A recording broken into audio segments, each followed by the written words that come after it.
Hello, everyone. My name is Bradley Barth, and I'm a senior reporter with SE Magazine. Welcome to today's session titled Activated Charcoal, Making Sense of Endpoint Data, sponsored by LogRhythm and Carbon Black. One of the keys to enhancing your security operations is the ability to understand and act upon large amounts of data. By pulling data from multiple sources, condensing it down, and correlating it across systems, you can highlight trends, find flaws, and resolve issues. This webcast will cover the importance of monitoring endpoints and explain how to leverage endpoint data to detect, respond to,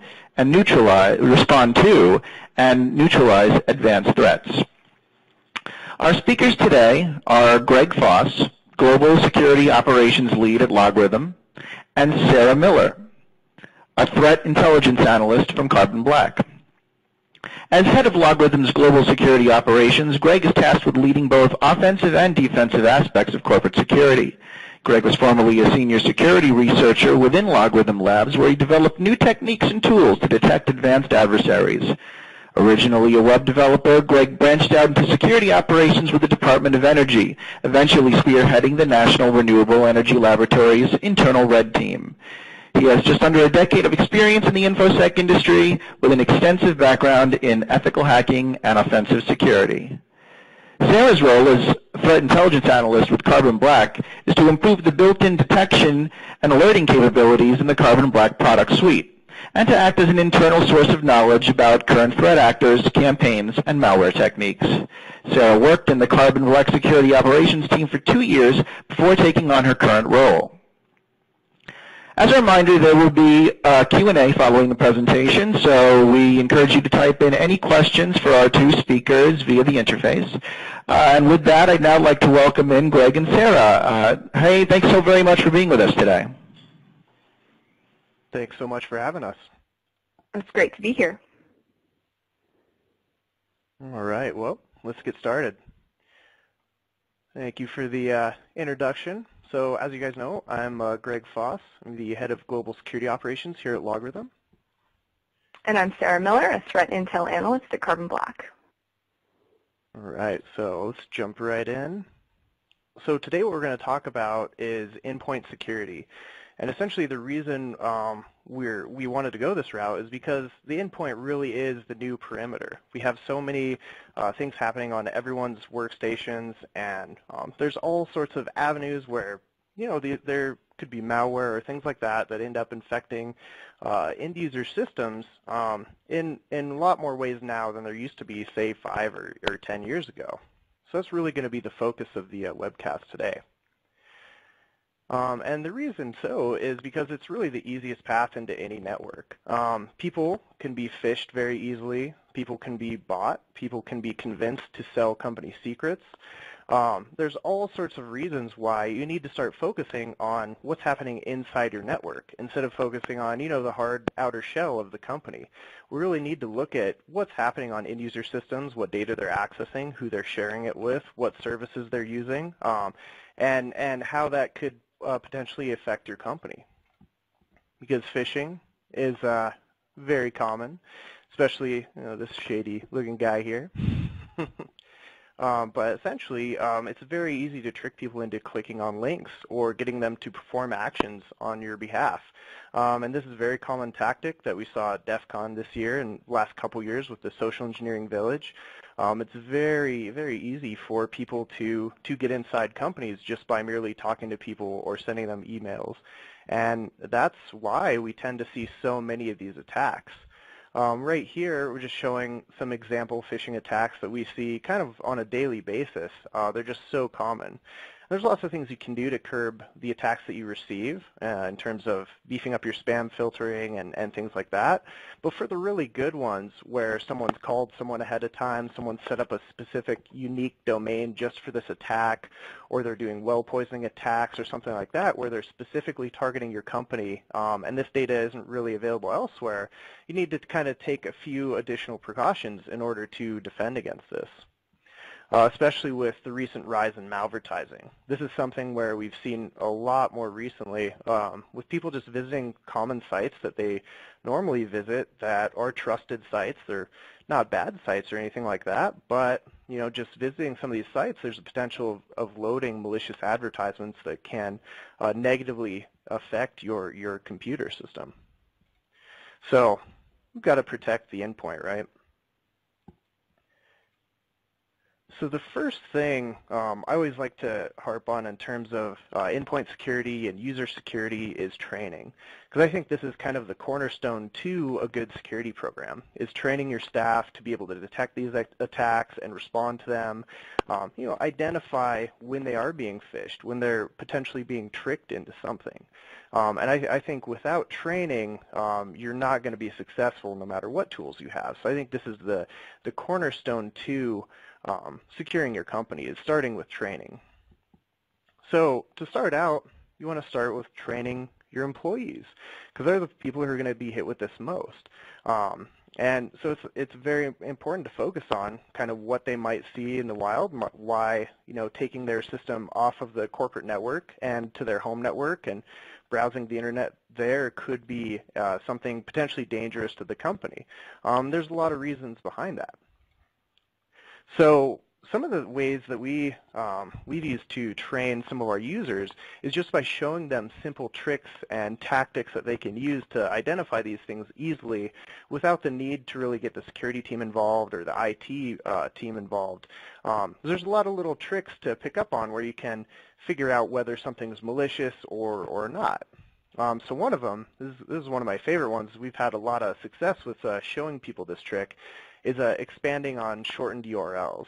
And not just expanding on them, but showing the full details behind them. This is also very useful for security researchers and security operations analysts, because then they can determine from the expanded links, looking at the data behind them, is this targeted towards their company, or is this something that is more commodity malware that's hitting a wide range of targets? So to do this, the example here, we're just using a bit.ly link, very common for shortened URLs. You can just add a plus to this. Now this works with the Google shortened links, this works with tinyURL, and a number of others. And so the cool thing is, add a plus sign to this, visit the site, and you can see this is actually directing to a Russian host here with a very shady looking domain, right? Trying to run a PHP script. Now on top of this, just finding out where this is going, you can get the full details of the bit.ly traffic that's hit this link. So you can see the number of clicks, you can see where they're originating from, all the different countries that are affected. So it gives you a good idea that this is probably a commodity-based malware. This isn't something targeting just your company.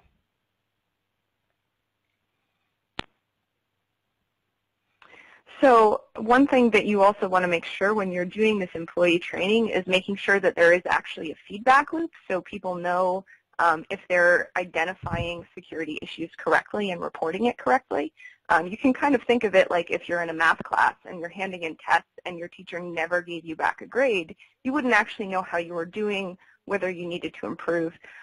So we always respond to people whenever they report something they think is suspicious. We'll validate them, or we'll try to point out how we figured out it wasn't malicious, and just kind of keep giving them feedback on their own security knowledge and keep helping them improve. And then this leads into testing and validation.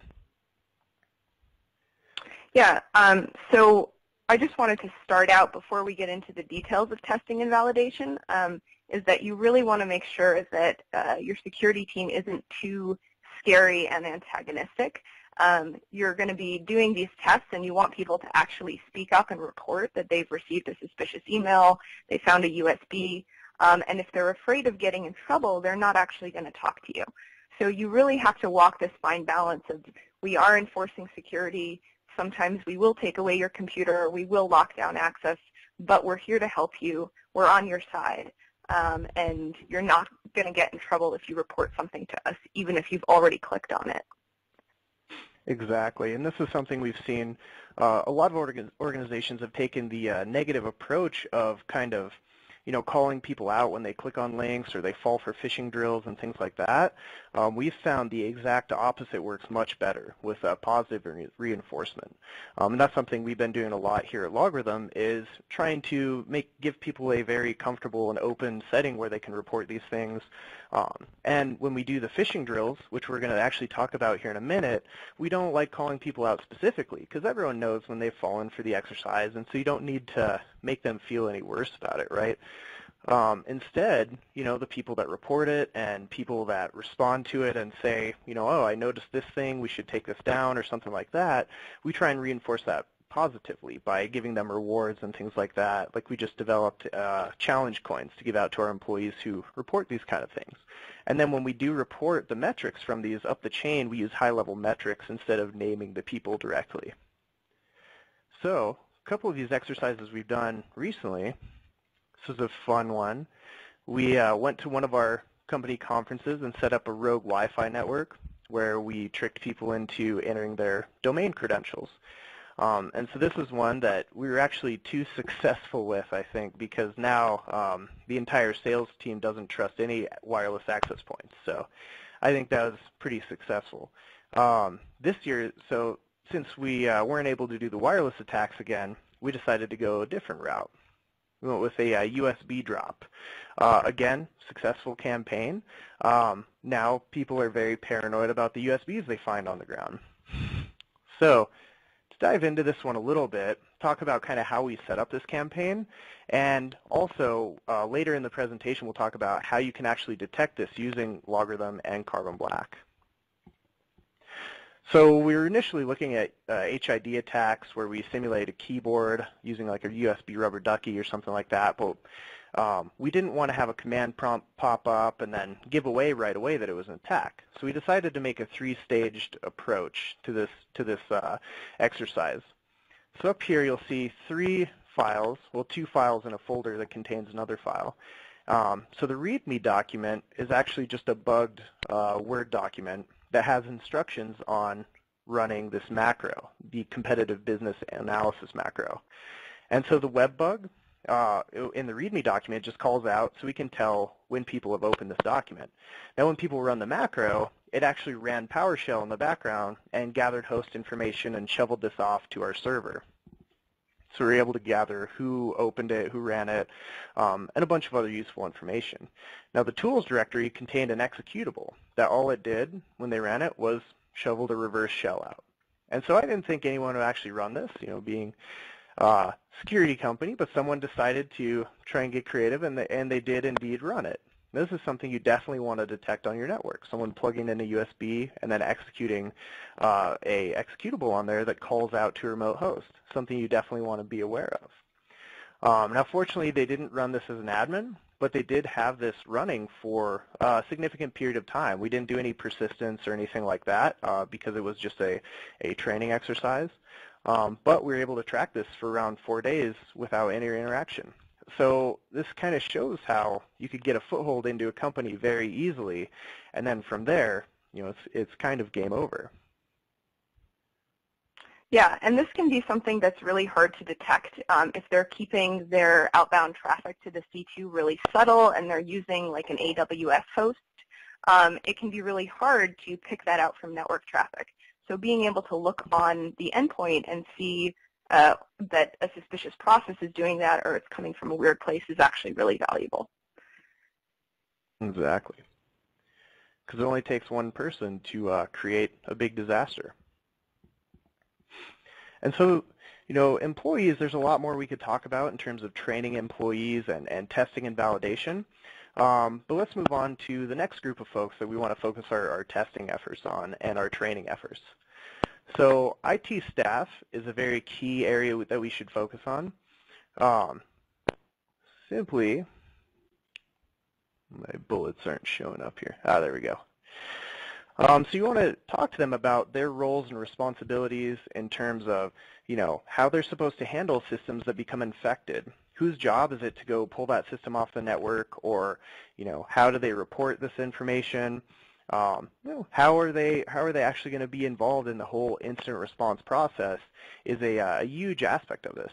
And IT staff, they're the guys who actually know the most about the network. So doing internal security, you're going to work directly with these people. So you want to have them on the same page, and you want to make sure that your goals are in alignment with theirs so that you can safely protect the network as quickly as possible. Now, security staff is the next key focus area. And a lot of people say, you know, oh, I'm in security. Why should I be trained? Why should I have phishing drills directed towards me and stuff like that? Well, I think it's a very key aspect of the entire security program is to ensure that your staff isn't only traditionally trained by going to training courses and staying up on trends and things like that, but you want to simulate these exercises internally. And you want to do this in such a way that they can learn a lot about it, learn about their network, and determine where gaps might be in their environment. So one of the things we do a lot here is tabletop exercises where we'll go through scenarios and we'll figure out how are we going to respond to X scenario if this were to happen tomorrow. And we'll go through these in a kind of planned, simulated scenario so that people get a good idea of where there might be gaps in their security infrastructure. And then once we've gone through a few of these, once we've kind of closed a lot of these gaps that we know about, we'll do full-on red versus blue exercises where we will attack the company, we'll go after certain resources, and we will simulate real threat actors inside the network and then look to see if the SOC team has detected it. And if not, why not? And where are those gaps? This is also something we use to build new rules into the LogRhythm products. And one of the products that we've been using a lot lately is called bthreat. It's a really cool company where they do dynamic threat simulations within the browser just using JavaScript. So the real cool thing about this is that you can set up very dynamic and very intriguing attacks on your network without having to use real malware, without having to actually infect systems, without having to do a lot of the traditional staging that you would otherwise have to do to set up some of these attacks. This kind of removes a lot of the overhead that comes along with some of the simulations. And it gives you very quick and easy ways to determine if you can detect data exfiltration, you can detect malware downloads, and things of that nature. And so the end goal here is essentially turn your red and blue team into a purple team. You want them working directly with each other, you know, feeding off of each other, and, you know, give and take on both teams. Because the red team needs to keep stepping up their game, and so does the blue team. And this we found helps out tremendously doing these simulated exercises. And then the next key focus area is your leadership team. These folks are going to be involved in various aspects of your security program, depending on what happens to your company. You want to have your marketing executives in the room when you're talking about what's going to happen if we're breached and we have to do a public disclosure. How do we go about handling that? What's this going to look like to our board of directors? How are we going to broach this conversation with them? So very important conversations to have, and make sure that your leadership team is trained up on how to handle security events properly. And this kind of falls under the tabletop exercises. This is something we do here a lot, is coming up with, you know, worst case scenario, how do we respond? And so all of this together, you end up with some very well-defined processes and procedures. And one of the things that you want to make sure is that you have this giant tool set. You've probably spent a bunch of money on it, and you want to make sure that your processes and procedures are actually using the features in your tools efficiently. So really understanding the capabilities and making sure that you're using them, automating them where you can, using the best tool for the job. All stuff like that should be built into your processes and procedures so that people are following them in the best possible way. Exactly. So leading off of that, that kind of brings us into continuous monitoring and detection. So how do we operationalize all of this that we've been talking about? So one of the main things that we're trying to do both internally within our network and with our customers is trying to integrate with as many other security tools and APIs as possible. So we want to create a cyclical model where we're taking data that we're pulling into the SIEM, checking against domain tools, passive total, various other cloud sources to get reputational information on domains, IP addresses, and file samples and things like that. and then feeding that back into things like our IDS, our firewalls, our proxies, and same thing with the endpoint. And so for this, being the Carbon Black and LogRhythm webcast, we'll focus on that. Yeah, and this is definitely the number one important thing you want to be doing, because everybody has kind of got a piece of the puzzle, and if you're not putting those puzzle pieces together and seeing what lines up with what, you're going to miss important stuff. There's no one tool that's going to cover all of your bases. So you really have to not just pick the best tool for the job, but make sure that all of your tools are working together. Exactly. Let's focus on Carbon Black and LogRhythm. So right here, what we're looking at is a little output from our network monitor, which essentially shows packet data. So we're looking at a flow here that you can tell it's very common. It's a piece of malware that's beaconing out very, very often. And this is something that, if malware actually acted this way, it'd be very easy to pick up on. But unfortunately, the malware usually doesn't act like this unless it's like a pen test or something like that, where you're not really concerned with detection that much. You're just trying to test some things or see if you can get into a company, and a lot of people aren't even watching for this. But right here, we're just looking at a PowerShell Empire payload, and we use the default settings, which are actually very easy to modify, and you can even randomize the callouts. But essentially, we're just looking at a host that's been infected and is now beaconing out. Now, unfortunately, when we're actually doing this in the real world, it is not as easy. Because oftentimes, this is what happens. You saw in our phishing attack how easy it was to create a malware sample that would bypass our antivirus software. We've since changed vendors as well, so I'll throw that out there. But essentially, you want to have a layered approach. You want to have as many layers as possible so you can actively watch this, actively make sure you're able to respond to real threats. So right here is a real malware sample that's actually beaconing out in a much different way. And as you can see, our query up above is a lot more targeted. And so this is where we're looking for a piece of malware where we knew the size of the bytes, we knew how often it would beacon out, we knew a bunch of other details. So we were able to craft a query that would pinpoint this malware on a network just by looking at flow data. Because malware is not always going to be very easy to detect, and that's their goal. They want to remain under the radar as much as possible. Another thing that is sort of useful to think about when you're thinking about network anomaly data that you're eventually going to want to track back to a host would also be your lateral movement kind of stuff. So internal systems trying to scan, internal systems trying to connect to systems they don't normally connect to, unusual traffic in and out of really valuable high target areas in your network. We put in a bunch of network whitelisting and anomaly rules so that for our really valuable areas of the network, we can see anything that's suspicious in or out. And then we always go back and look on the host to see what process was actually making that network connection and whether anything else unusual was happening at the time.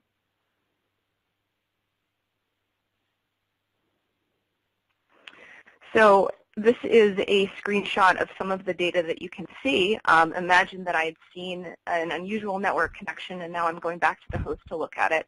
And I can see that these are all legitimate Microsoft binaries, but this is a very weird chain of processes to be happening.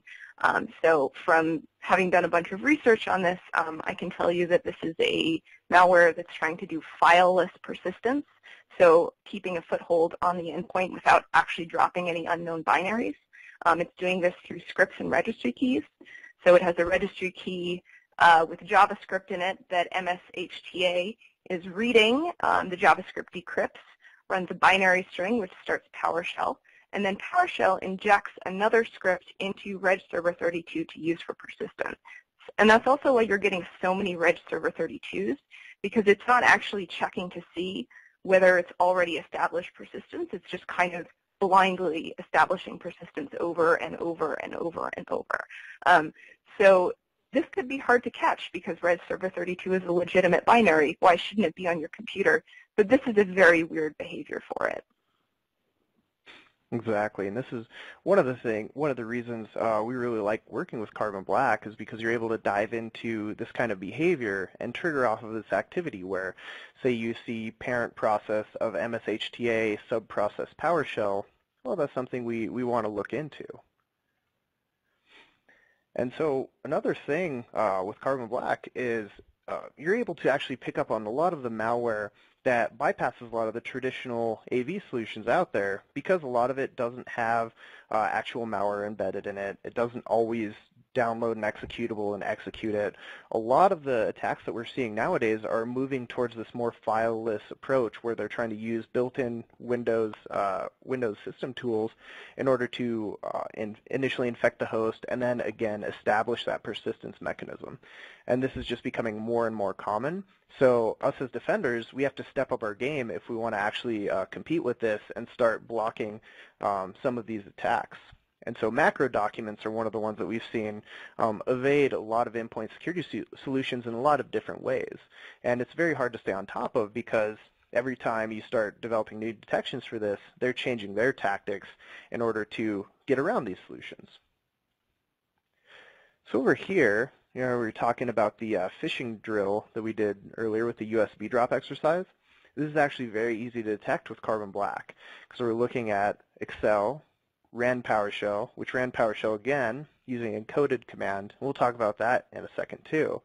And then it just ran a bunch of these built-in Windows system components trying to gather information on who is using the system, gather host information on what their IP is, all sorts of stuff like that. And so we can tell all of this right away from just using Carbon Black. And this is something where to build a detection for this, you would just say parent process is Word or Excel or Outlook or something like that, and child process is PowerShell, something that you definitely want to be made aware of if it's happening on your network. Now the encoded commands is something that we're seeing more and more common with a lot of these canned attacks. So right here you can see someone's executing PowerShell. They're running no profile because a lot of people use the profile to enable logging or verbose logging in PowerShell, which now is actually baked in version 5, which is really great. They want to do it in non-interactive mode. They want a command shell popping up, and then they're going to do an encoded command. So if you have any rules on the endpoint that's looking for mimikatz or things like that, this would get around it. But at the same time, you should be looking for encoded command all the time. And one thing to be careful with this, though, is this isn't always malicious. Now, even though this definitely looks malicious, I would venture to guess that a lot of people might jump to that conclusion. And we've actually had some of the junior analysts that, want to go out and start blocking things just based on this. We have to be very careful. You want to take apart the actual samples and decode this. It's just base64 encoded text. And you want to decode this so you can actually see what the actual attack is happening on the endpoint. Because the one on the left here is actually just a VPN client that uses PowerShell to enable its configurations, whereas the one on the right is actually mimikatz. So it's something to be cautious of and make sure you do thorough analysis of before you start blocking things. Because once you ban legitimate applications, that is actually just as harmful to the company because you could start blocking people from their ability to do business. Yeah, and when I started working in a SOC, our SOC had incredible visibility and was very diligent about investigating things. One of the things that I learned right away was there are a ton of legitimate applications that are doing really strange and sketchy things, and you think no malware, no legitimate application would ever do this. It definitely has to be malware. So the visibility, at first it can be kind of overwhelming, and there's all of these weird things that you've never seen before and are completely undocumented. But once you get used to it, you start seeing patterns, and it gets really, really easy to quickly triage between this is a legit application that's just doing something weird right now, and this is actually malware, and I need to be concerned about it. Definitely. So this takes us into centralized logging and event management. So how do we take all of this data that we're gathering and pull it into the SIM and start making sense of it and trying to, create a whole picture of what's happening within our environment?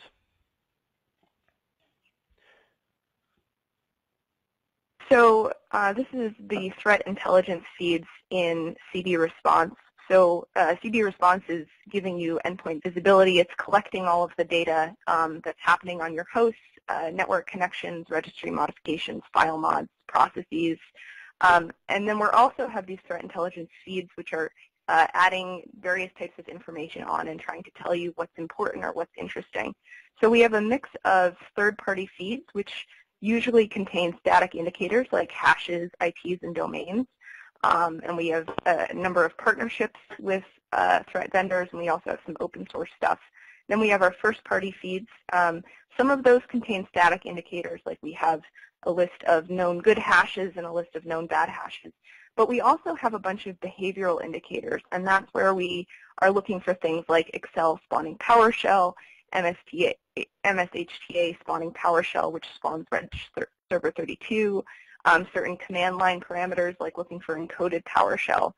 And all of these are, we have a research team that is looking at what malware does and how it behaves and trying to push out a bunch of the most common and the most high confidence behavioral queries out to customers. So if you're kind of overwhelmed and you think, I don't know where to start, I don't know what I'm looking for, we have these threat intelligence feeds to help you get started and to kind of cover your most common bases. And then so configuring these threat feeds, the cool thing is there's lots of different ways you can choose to be alerted of certain activity depending on which threat feed you're concerned with. Some of them, like abuse.ch, is a great one where we want to be notified of any sort of activity that we observe here. So there are various options here. You can see down here we have it set to enabled, and we have it set to send an email on the hit. So that's something, you know, right away, that's something we want our SOC to look into if this is observed. Now, taking it to the next step, if we want to pull this into the SIM and have it alerted there, you can check the box to have it logged to syslog. And then on hit down here, you can also have it create an alert within Carbon Black itself. So it depends on your use case and depending on what you or who you want to be responding to this. So for us, we have a delineation of duties where we have SOC personnel that only have access to the SIM, and then some of the more senior folks have access to Carbon Black as well. But we want to give some of the same capability to the analysts who don't necessarily have access to the Carbon Black interface, but we want to have them be able to see a lot of the data that's happening on the endpoint and be able to respond to it from the SIM directly. So a lot of these will set up log to syslog only. One of those that we do this with is the tamper detection. This is the one that alerts when people are trying to disable the Carbon Black agent or uninstall it or things like that, which is funny. We actually have a whole dashboard to track this activity. And that's something where we don't necessarily want to have an alert fire in Carbon Black. It might not be something we want to know about right away, but we do want to have it logged to syslog so we can track it in a dashboard and just trend off of that activity and at least be aware of it so we can respond and make sure we get the agent either pushed back out or, you know, deal with kind of how they were trying to tamper with the agent. There's one more way that you can sort of tune the threat intel feeds to work with your environment and your needs, which is that you can go into a threat feed which maybe contains 55 different reports and tune out the ones that you don't care about or that are too noisy. So if you have something that we've tagged as this is a common behavior for malware, but you are running some sort of internal IT application that has very similar behavior, you can actually just flip that report to be ignored, and then you won't get alerted on it anymore. The other thing that you can do is that you can use this base query that we've created and add in specific parameters for your environment. So if you know that there's a specific process that always spawns an encoded PowerShell and you know that process is legitimate, you can create a new query based off of ours that basically says ignore it when it's the child of this particular process name. So that really helps customize our out-of-the-box stuff to fit your environment. And along those same lines, when it comes to customizing Carbon Black to fit your environment, there's also the watch list. So these are a little different than the threat feeds, as these are more, a lot of these come out of the box, but there are also some that are user controllable, and this is a good way for you to develop queries and either alert on things or log to syslog if you observe certain events happening within your network. So just another way to monitor additional events within your network. So right here we're looking for HTA attacks, usually like a JavaScript that's going to execute HTA on the endpoint and try and run additional commands like Sarah was talking about with the reg server 32 access before. So this is just one of the other ways to detect on this type of activity. So how do we actually get this data into the SIM? The cool thing with Carbon Black, they have a neat project called the CB Event Forwarder. And all you have to do is download and install this to the Carbon Black console and then configure this to forward to whatever SIM you're using. With LogRhythm, we use the leaf format. That's what our parsing rules are geared towards. And so essentially, once you're pulling this in, pushing data in the SIM, you can actually get a very good overview of all of the endpoint activity within a centralized dashboard. Yeah, and we really want our tool to integrate with as many other tools as possible and work as well as possible with as many other tools. So, you know, we let you send syslog out, and we also have a bunch of integrations in the product. If you want to add extra open source threat feeds, you want to integrate with the sandbox technology, you want to integrate with your firewall, we try to make it really easy to share data between the tools because we know that you're using multiple tools, and we know that you get a better idea of what's going on when you get them all working together. Definitely. And in terms of LogRhythm, we want to try and pull in as much data from as many systems as possible. So in a way, you know, we're both trying to integrate with whatever our customers are already using. So that brings us to dashboards and investigations. So now I'll talk about kind of how we've utilized the Carbon Black data within our environment and within the product offerings that we're pushing out now to detect this activity and build verbose dashboards so that people can handle a lot of these incidents just through the SIM. So this is kind of hard to see, so I'll dive into it in more detail in the next few slides. But in general, this is the overview of the Carbon Black dashboard within LogRhythm. So let's break down a few of these areas here. So right here, we're showing top impacted entities in the top left there.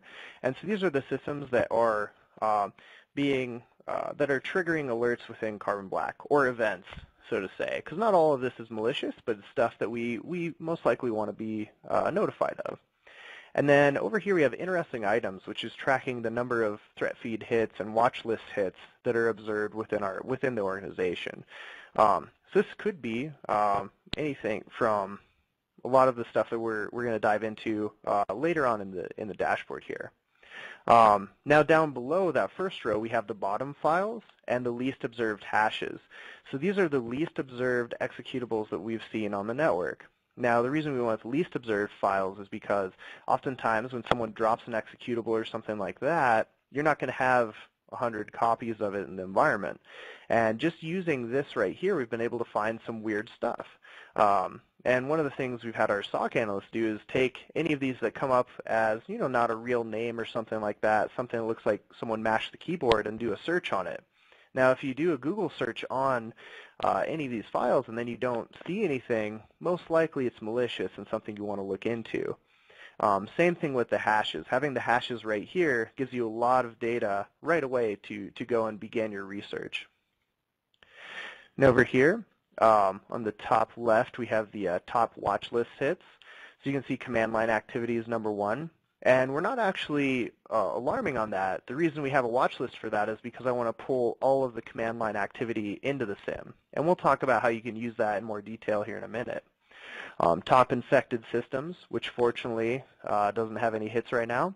But this would show anyone who possibly has downloaded known malware or who has tripped one of the threat feeds, such as like a virus total hit or something like that, something that we definitely want to be made aware of. And then down here, the top users, so most users that are triggering most of these alarms.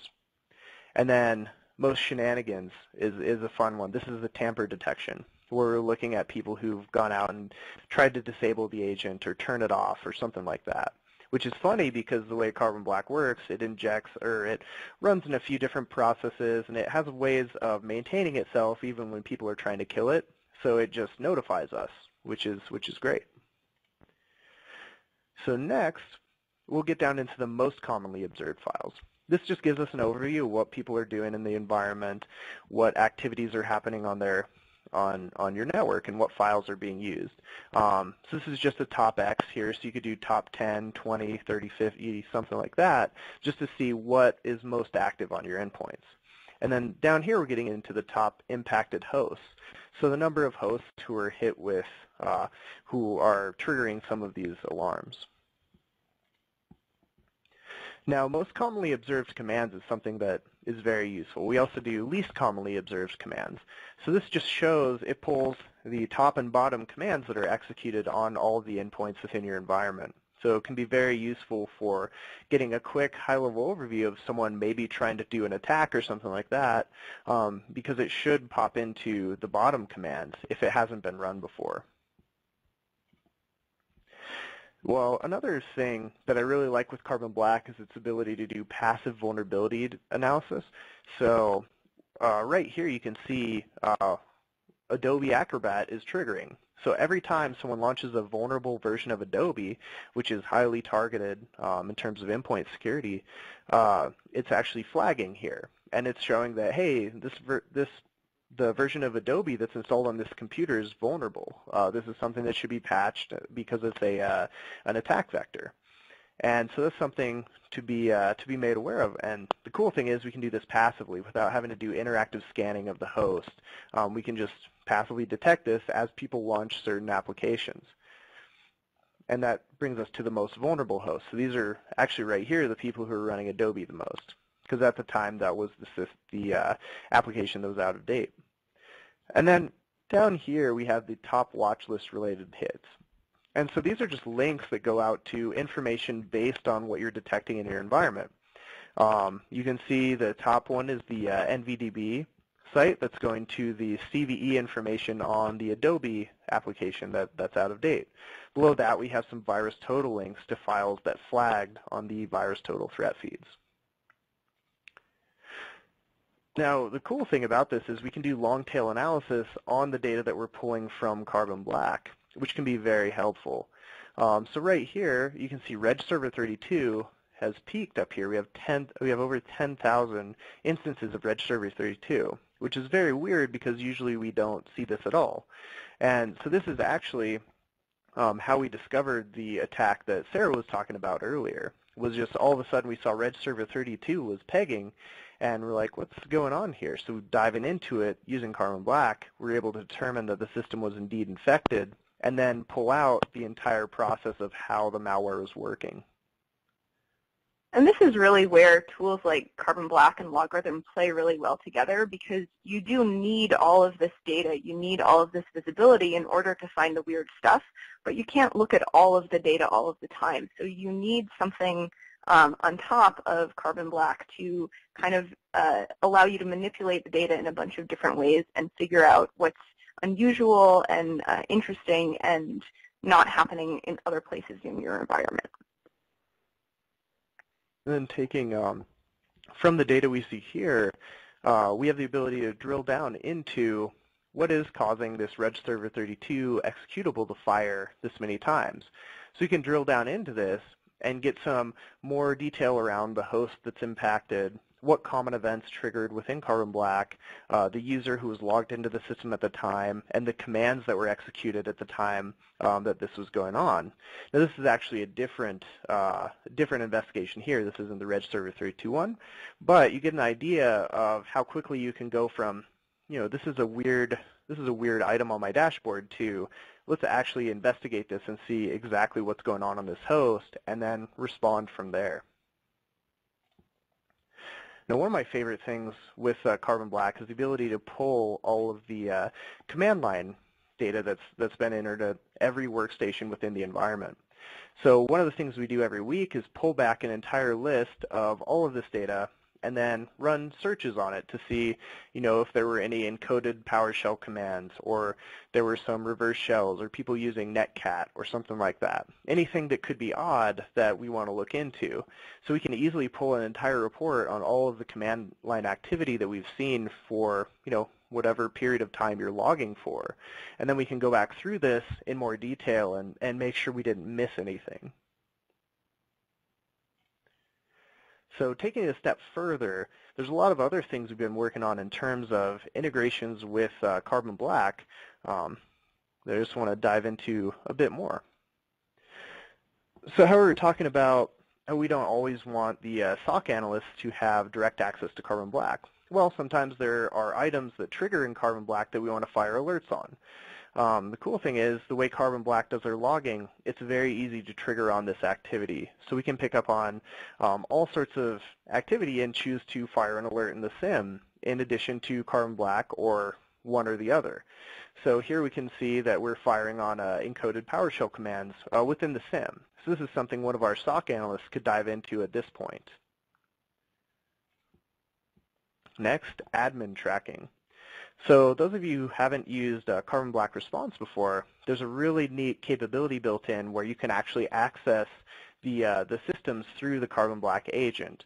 Now this is great for incident response and forensic work, and this is something where this capability alone has taken our team from maybe a couple hours to get IT to pull a system off the network, bring it to us so we can begin forensics, down to a few seconds where we can instantly remote into the system, pull the registry, pull files, do various forensic work remotely very easily so we can either determine, is the system infected, is there something on this host, should we take this host offline, and all sorts of things like that.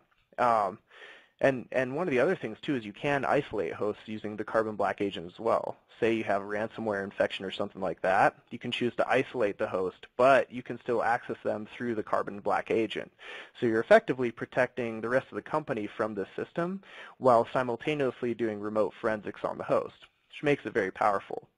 But at the same time, since you do have the ability to execute commands on the host and run various sort of activities on the host, we want to be able to track that because you want to make sure, watching the watchers, right? We want to make sure our security analysts aren't doing anything on these endpoints that, could be exposing risk to the company, or maybe they're misusing it for personal gain or something like that. Something we definitely want to be made aware of. So up here you can see an example of this. You can actually track this in Carbon Black as well, just parent process Carbon Black, subprocess PowerShell or Word or Notepad or things like that.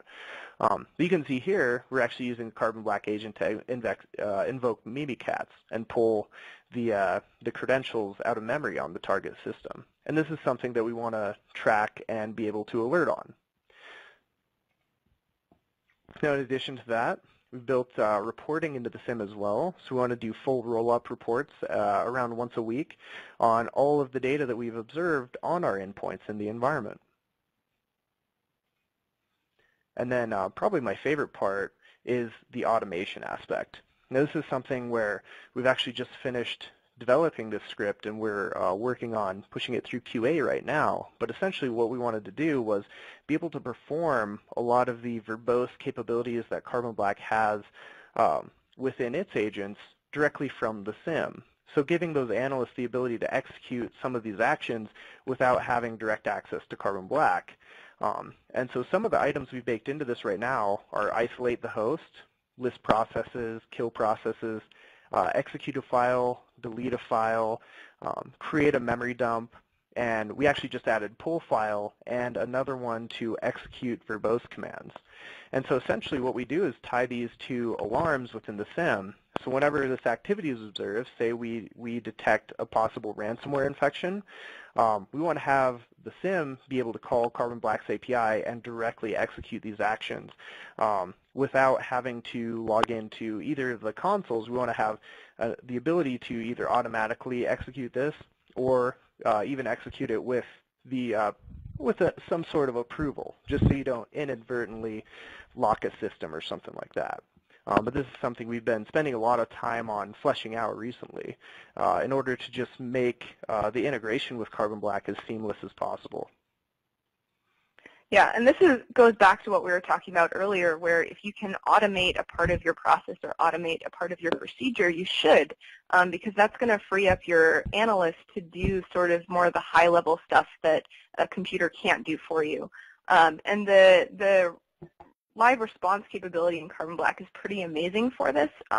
It makes being on the blue team a lot more fun than it used to be, and kind of my favorite story about that is that we had a pen tester come in and we sat him down with a corporate laptop and some credentials to simulate having compromised a user account and told him to see how far he could get. So our security team spotted him within about half an hour and then watched him for a little bit and then used live response to get onto the laptop and steal his pen testing notes before network isolating the host. So it gives your analysts a lot more power to deal with things, which is pretty great. Definitely. And that's one of the things we really enjoyed with working with it, is it drastically cuts down the time to respond to these types of threats. Because that's something, the scenario Sarah was just talking about is something that traditionally we might not have seen this activity, because depending on the endpoint agents that you have on the host, you may or may not even see some of the stuff he's doing. Like if he pivots from workstation to workstation, oftentimes that type of thing is missed. But the response capability is incredible in that you can just remote into a system and perform these actions without having to get do the whole middleman approach of reaching out to IT and doing that whole process. You can just instantly go and execute commands on the host directly. And so with that, thank you guys for attending, and we'll take some questions.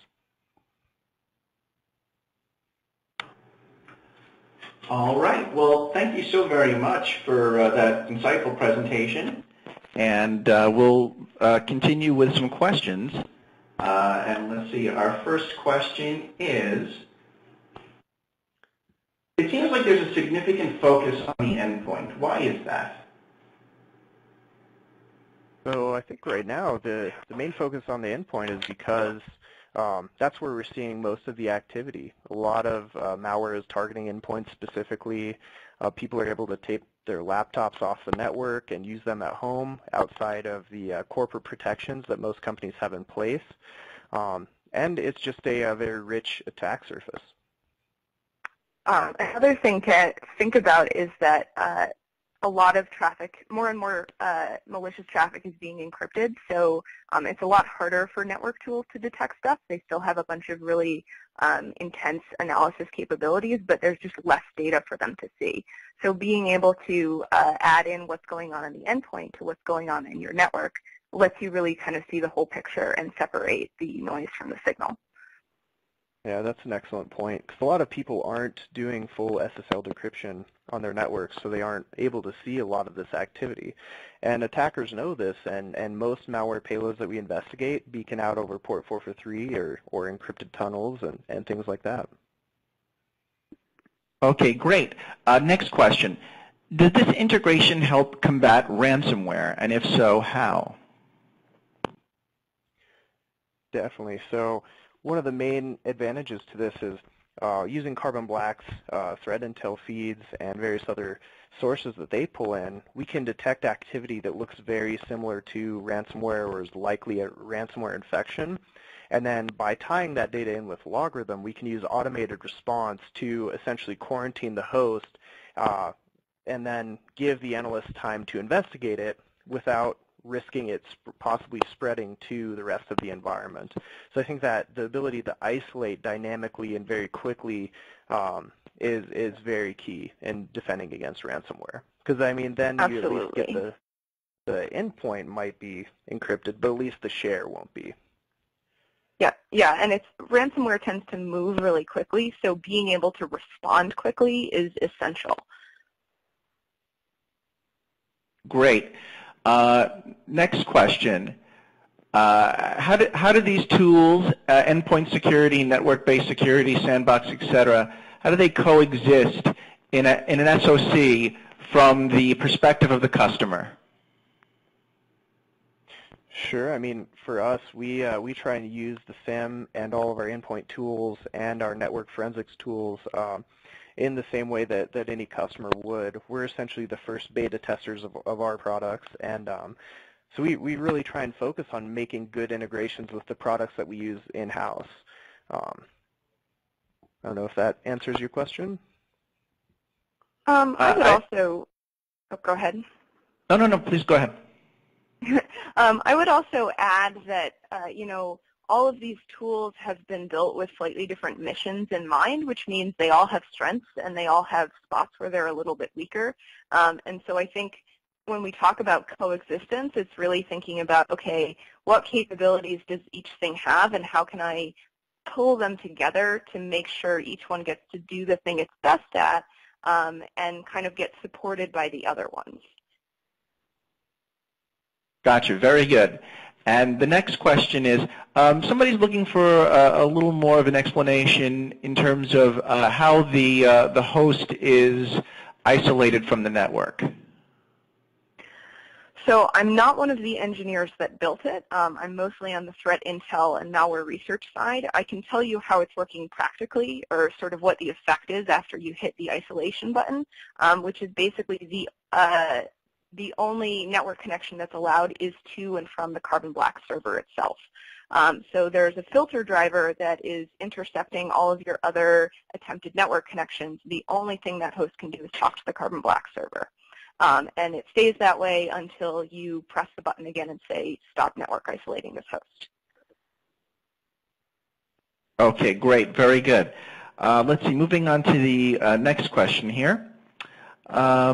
What is your favorite aspect of the LogRhythm and Carbon Black integration?